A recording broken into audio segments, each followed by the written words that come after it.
change. What is change? What is change? And I will align my definition of change with your earlier uh, definition of change, which says change is the act of making instant difference or becoming different from what is usual. Exactly. But the need for change can come in different ways. And at the point you realize you need change, that means you want to make progress. But progress can be made, they call it radical change or normal change. Which one fits the purpose here in terms of Nigerian discourse? Radical change can lead to negativity and it can lead to breakthroughs. As you know, scientists, they are the people who actually adopt the radical change phenomenon for the good of the society. But also, radical change can go left, which means negative. And people can adopt change for the sake of making change because you don't want to be like your parents who did not make it. They are poor. They trained you, they suffered to see you through. That even survival is a problem. Now you want to change. You don't want to be as poor as that. You decide to assess your situation based on the pains that you are going through as a child growing up. But you have not taken time to analyze, why did my parents fail to be successful? Did my father marry too many wives above his means? Did my mother not go to school? Did anything, what are the factors responsible for this? And because of your assessment of the factors of failures from your parents' perspective, that can help you make change, either positive or negative. But the point is, some people decide to they don't analyze the reason for the situation they are,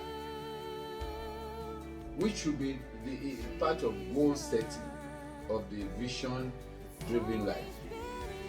When you are setting your goal, you have to put the factors of your current situation in perspective. Not just to say, I want to be rich because you are poor now. You have to first of all ask the insightful questions. Why am I poor now? What is the situation that is causing me to be perpetually in this situation?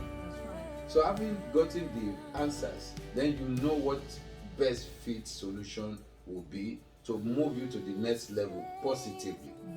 But if you just jump and say, oh, I'm suffering, my mates are doing well and all those things, and I want to be rich, that's where the mindset of radical change of mystical money comes in. And then you begin to search for solutions where there are no solutions. That's right. And so the first thing to do is to do a self-assessment.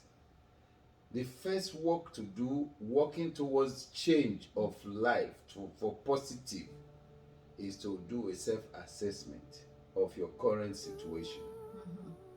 What are the factors of my failures now? What are my weaknesses? What are my strengths? SWOT analysis is a very powerful tool in strategy that people must adopt to live better life. If you know how to use SWOT analysis very well, you will definitely almost always come out good in your vision-driven life. Because you will be able to identify your weaknesses, your failures, and then you'll be able to identify the opportunities and the successes, the threats. You will be able to know, and then you put them in place. Work on the threats and the weaknesses to improve them, and then try to build on the strength and the opportunities. That's how you make useful change. But people of today do not take that bold step. Just like we say of the church, many of the people in the pew who are the followers of GEOs and Pastor Prenorius and the Shakama J pastors all over, both in Nigeria and outside Nigeria, but they are of Nigeria extraction. People follow them because they don't bother to read, they don't take the pains to read the Bible. Now, it brings me to the story that I wanted to talk about in our last edition, some of our editions backward. This phenomenon of prosperity, of touch not my anointed, do my prophet no harm, is not the first time that is happening in the history of church development in Nigeria or around the world. So many people who will remember the radical change that took place in church history, culminating to the movement led by Martin Luther in Europe. You will recall that in those days, some of this same group of leaders of church came together and refused to allow everybody have access to Bible.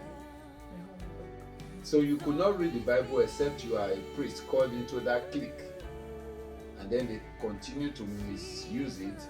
You cannot, it's sacrilegious to touch a Bible except you are consecrated and a bishop and a priest and all those. That was just a myth. It was a myth to protect that thing. Just like it is a myth to redefine touch not my anointed, do my prophet no. So you don't talk about them. As meaning that once you decide to open a church. Is it recording?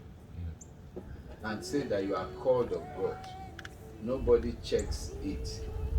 All you have to do is just quote that. It's like raising the Fifth Amendment in America. Yeah. When you say you plead the Fifth Amendment, nobody can question you. Nobody can. My son. You reserve the right. Yeah. So these people who call themselves pastors, for lack of job, and I don't blame all of them. Many of them were not. They are unemployed. They could not get a job when they finished school, and they decided that instead of going to use skills and effort like other people to continue to walk in the street, right, they decided that pastor, once you say I'm anointed and begin to cram what other people have said on radio that you have crammed, then people will say, oh, he has been called of God. Especially if you were a criminal before that is notorious in your area, and all of a sudden you say, oh, God has called you.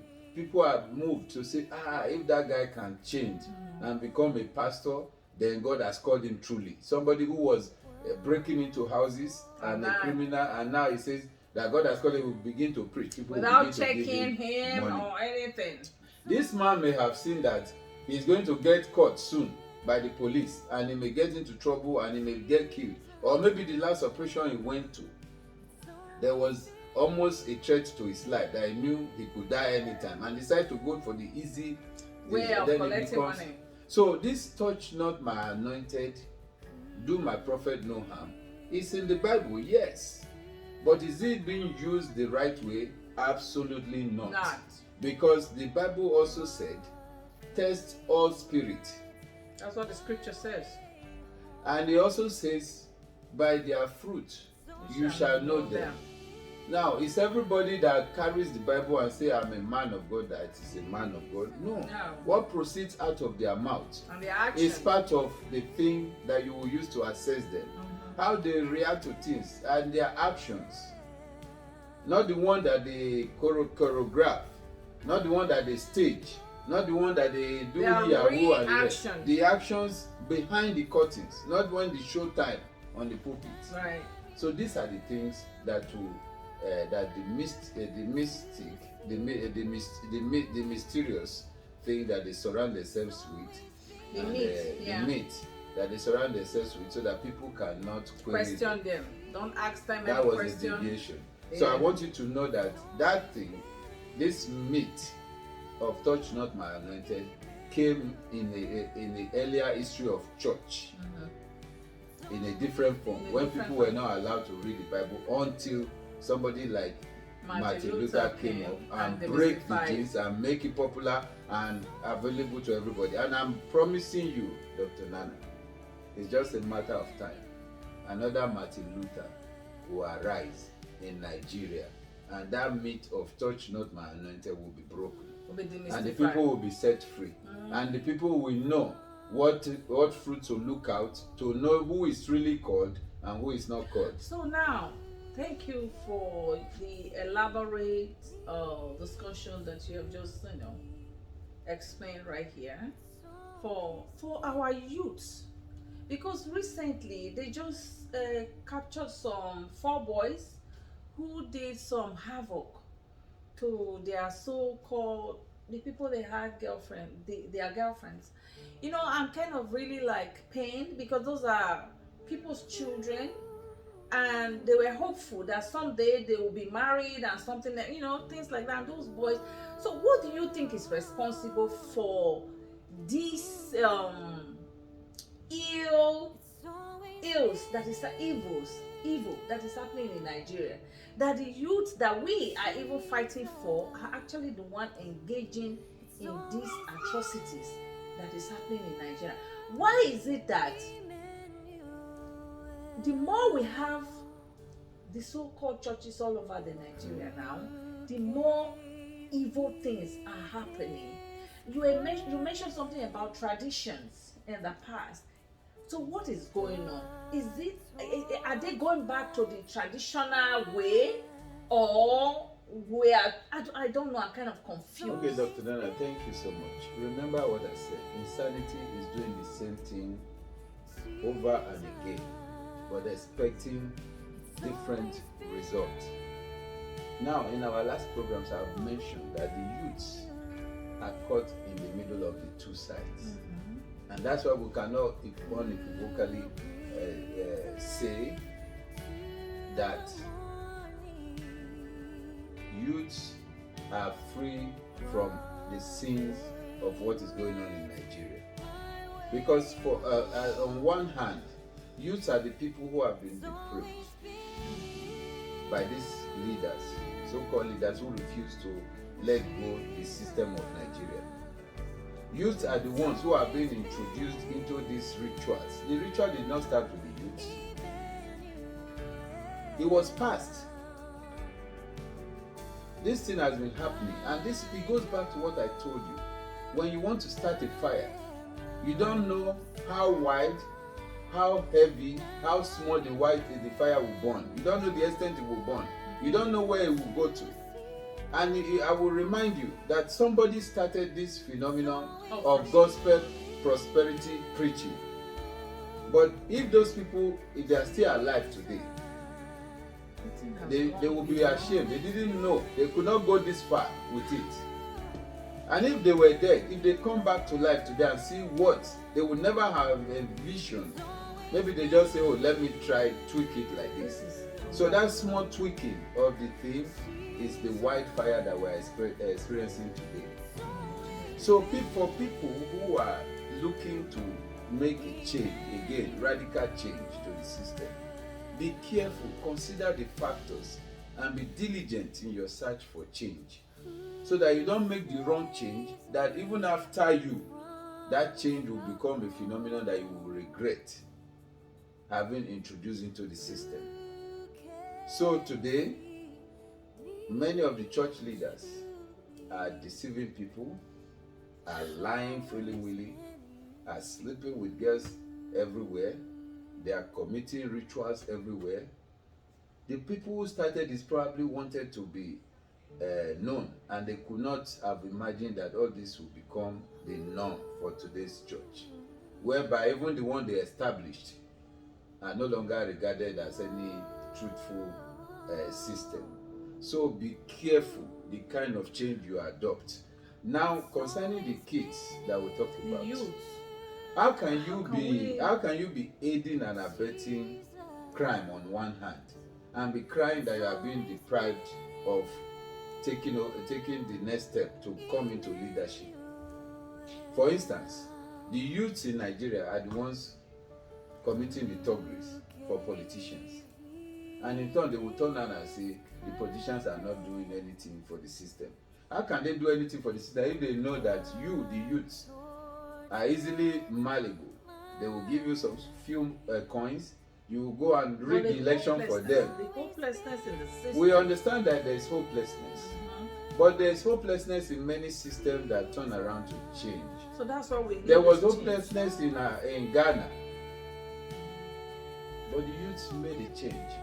So He has to what is deal with the advice mindset. says? That's what I'm saying. There must be a mindset that will change. So what would be the message for the youth? How can The they adopt youth this new must mindset? begin to come together in that self-effort that we talked about. There are other youths that you can collaborate with. There are outside helps that you can get legitimately that will help you build ideas and develop from the ground, not from the top. The problem is that everybody is looking to the top That's right. to make the change. The change can come from the bottom. If I pair with you in my area and we put up ideas and try to use our resources, both human and other resources, we probably will effect change that will impact our system. That system will introduce change that will impact the next system, and so it will build up. So the youths need to have a change of mind, that they want to become like Abiola from the age 17. Thereby They have to train themselves to be successful. They have to take, and again, you always say something in our program. Success is not built in one day. It's not. It is a process. It's a process. So people must be ready to put in the time. They say if you commit the crime, then you will be ready to do the time. That's right. So if you commit to being successful, be ready to You have to put put in in the work. time to build yourself and work towards that success. Okay. It will take time, it will take effort, but at the end, we all started from rocky background. That's right. But today, we know you will strategize and know your resources and try to build on them. It is easy to just go and join a ritual gang. That's the easy way to go. Everybody can do that, but everything that is free and easy has a dangerous end. And to my friends who are just parading themselves and saying, some of my friends in Nigeria and everywhere, saying that they are pastors, and inside them they know they want 10 dini. They support it with other ideas, especially the diabolical ideas. You know yourselves. It's time for you to change, because God does not tell anyone how he runs his things. He can decide to pluck any life anytime. He's the killer and the maker of soul. And so he's the only one in charge. That's the only one we don't have control over. So if you think for the pains you are going through today, you just want to go and do this ritual thing and not use your brain and your effort, then tomorrow may be too late, because you can sleep tonight and you don't wake up, because God, who is the owner of your life, has decided to take it. Where will you go after all of that? So think you. about that. So for the youth of Nigeria, we really want to encourage you that there's process to everything. There is process. So you need to calm down and follow the process. We know the situation of Nigeria is not good, but it's not good because you have allowed it to be that way. Based on what you just said, because you have been allowed to be used as dogs, you have been allowed to be used as kidnappers, as killers. You can change all of that. All of that you can change. And also you have to demystify all these so-called GEOs. Most of them are liars, you know. But the idea that you just want to be shining in a very short period is not making you guys to understand that these people, you can demystify them. You can demystify them. The Mori calls them Sakamajes. And I call them GEOs, and they are Sophie Sofa. Sophie Sofa, they are this one, that one, pastor. They are not any men of God, anything. You know, a man of God who cannot teach you how you can sow into your life, how you can work things out. A man of God who is telling you to come and sow into their life before God can bless you. That is a lie. That's a big time lie. So the youth of Nigeria, the power is in your hand. If you want a future for yourself and for your children, the time is now. So change the system. change the system of Nigeria so that we can all be safe and we can all be able to move forward as a nation. Thank you, Dr. Nana. And again, as a reminder, we always talk about pastors, GEOs, GOs, and Sakamadia and the rest of those things, because that's the phenomenon that's eating deep into the system of Nigeria. That's right. And it's recurrent. You can't talk about the system without talking about the commonalities. Everybody goes to church in Nigeria. Everybody, even some Muslims, some parts of Nigeria, Muslims go to church. Church has become something that is part of our culture. And so if we are looking for cultural changes, systemic changes, organizational changes, we have to talk about church and the impact of church on the people, and the society, and the system, and on the society. We cannot stop talking about so the them. men of God need to change their mindset. The people of God attending church need to change their mindset. They need to really know the God that they serve and know your search. word. It is easy to get the Bible. It is easy to read the Bible. It is easy to ask God for interpretation. It is easy to hear from God by yourself. Think about it. I was telling my friend, one of my friends, Dr. Nana, as a closing, I said to him over the phone, I said, this issue of, concerning this issue of pastor and the fake pastors, and I said to him, what if you are not here right now? What if I call somebody in the place you live, around your area, one of my friends, or even somebody around Nigeria or somewhere, and tell him things about you, and then tell him where you go in the evenings to relax, and then he goes to you and then sit around where you relax and say and do all this spirituality and say, oh, God sent me, and then he tells you the things that he already knows about you from somebody. Then you just fall for it. Then you fall for it because you say everybody is a pastor. Anybody who says he's a pastor, they are fake. And maybe that guy is not a criminal. Fake. So you need to know that most of this pastoring thing lack cannot be of real, job. and Nigeria is going worse. It's going worse. If pastoring and church and all that was really working, making impact, Nigeria will be better. But Nigeria is getting it's worse. Going worse. It got to the point that the vice president of Nigeria is a pastor. Nigeria is still getting bad. It's worse. So even when the pastor, the Nigerian president was a Christian, Nigeria was getting worse. So you will know that there's a problem with we need the to church stop culture. We need to demystify all this nonsense. We need to change that we culture. need to change our and that mind, is the summary of our change of today. Change of mindset in all that we do. Anything that is not working, we need insanity. We need to change it. Insanity is us building on church culture, building church everywhere. For years, year after year, we're having more churches and things are not changing. Pastors That's insanity. Are richer because they say their pastors, the pews are poorer. The pastors they put red rug on their floor for them to work. It's crazy. Insanity is so crazy. Insanity is building this church culture strong, and yet Nigeria is not improving year in, year out. So we need to sit back and reassess.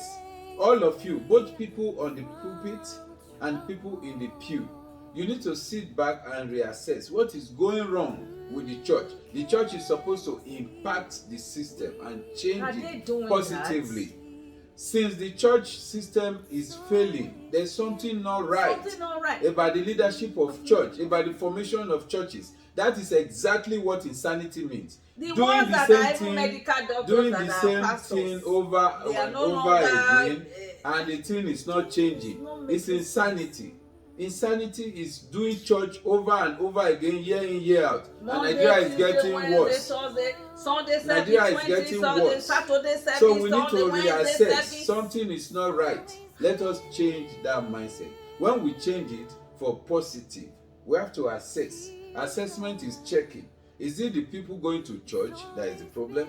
Is it the people that are leading the church or forming church every day that are the problem? Is it the governance of churches by government That is the problem. We have to look at They all need those to factors crack and them down. readdress it and get it right. People need to be Christian. There need to be freedom of religion, but there must be checks and balances to change this insanity that is going on in Nigeria. You cannot be claiming to be a Christian culture, or even our tradition don't support rituals. I was listening to a lot of traditional people speak these days, and they made case that our culture never supported rituals, and there's nothing like ritual in our culture. So why That has is it become foreign. something that is normal? Growing up, Bomo was a big deal. Now it's almost like normal. They are normalizing it, and we have more churches in Nigeria than businesses. So in closing, we need our Nigerian system to change. The system cannot change. It is the people that will change their mindset for the system to change. So we are asking everyone in Nigeria, the youth especially, to know that there is no magical or mystical way of making money that is realistic and that is a good thing. So they need to change their mindset and demystify all these so-called GEOs so that the system can move forward. And one of the tools that I continue to preach you use is your phone. The phone will be a good tool to use in helping to sanitize our system, the organizations, our cultures, our leadership, our followership, our everything. We can use the phone to help. We are not hurting anybody by using the phone to help. The phone, you can get enough information from your Google. You can get the cameras to help you record things and put it out there so that people can effect change. When you call people out, people are forced to make changes. Right. And one of the ways to call people out is using the phone and the camera. Nigerian youths try to imbibe that culture and make the change. It's cheap, it's easy. We all need to change that system, and it starts with using your phone diligently. Nobody can ban that. So may God bless you. It's another edition, and I thank you for inviting me again. Thank you.